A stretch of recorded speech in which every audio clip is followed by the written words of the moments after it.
Assalomu alaykum barchaga. Bizga sotuvga yangi turdagi 7 bosqichli teskari osmos filtrlari sotuvga chiqdi. Obzorimiz bugun shu haqda. Modeli EVF RO 7. Bu modelimiz ham faqat iste'mol suvi uchun mo'ljallangan. Teskari osmos filtrlari nima vazifani bajaradi? Qanday suvlar uchun mo'ljallangan? Ichida qanaqangi kartrijlar turadi va hokazolar haqida gapirib o'tirmaymiz. Sababi bundan oldingi videomizda teskari osmos filtrlari haqida batafsil videoni olganmiz.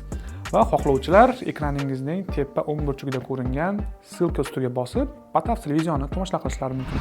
Demak, ushbu modelimiz zamonaviy, har qanday xonadon dizayniga tushib ketaveradigan ideal tashqi ko'rinishga ega.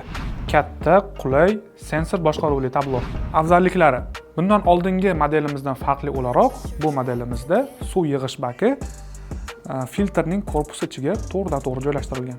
Suv yig'ish baki sig'imi 3,2 gallon. Suv yig'ish baki materiali temirdan, ustki qismi esa plastik qoplamadan. Maksimal 1000 ppm qattiqlikdagi suvlarga o'rnatsa bo'ladi. Daqiqasiga 0,2 litr suv bera oladi. Filtr ichidagi kartrijlarni avto tozalash funksiyasi mavjud. Filtr ichidagi kartrijlarni esa qancha muddatda almashtirish bo'yicha qo'llanmani bu yerda ko'rishingiz mumkin. Filtrlash jarayoni 7 bosqichdan iborat. Birinchi bosqichimiz PP, ya'ni polipropilen. Bu bosqichda mexanik zarralar, kir, loyqa, zangdan ozod qiladi. Ikkinchi bosqichimiz UDF, ultra zich faollashtirilgan uglerodli filtr. Bu bosqichda suvni xlordan, organik moddalar va og'ir metallardan xalos qiladi.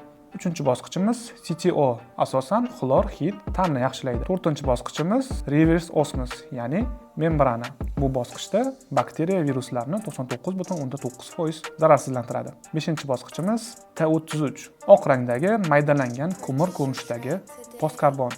Oltinchi bosqichimiz T33, sariq rangdagi toshsimon mineralizatorlar. Bu bosqichda kaliy, kalsiy, magniy, natriy kabi foydali minerallar bilan suvni boyitib beradi. Yettinchi bosqichimiz shaffof rangdagi mayfan toshlari. Bu bosqichda suvni ta'miga, hidiga va rangiga yakuniy ishlov berilib, mayfan toshlari orqali suvga yana bir bor foydali minerallar bilan boyitib beradi. Uskunamiz komplektatsiyasidan bitta membrana, filtrni suv liniyasiga ulash uchun 3 xil rangdagi shlankalar, ko'k, qizil, qora.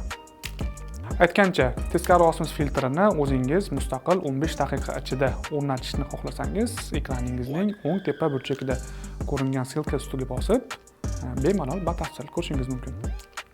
Bir dona nержавейка materialidan bo'lgan sukran, kartrijlarni yechib qotirish uchun ключ va filtrni o'rnatishda kerak bo'ladigan turli xil aksessuarlar va elektr pitaniyasi.